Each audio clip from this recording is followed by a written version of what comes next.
श्रीं क्लीं श्रीं कुबेराय अष्टलक्ष्मी मम गृहे धनं पूरय पूरय नमः।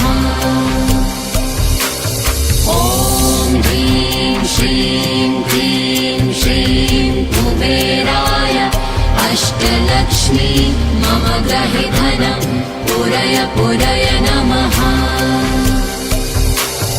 ॐ ह्रीं श्रीं क्लीं श्रीं कुबेराय अष्टलक्ष्मी मम गृहे धनं पूरय पूरय नमः। ॐ ह्रीं श्रीं क्लीं श्रीं कुबेराय अष्टलक्ष्मी मम गृहे धनं पूरय पूरय नमः।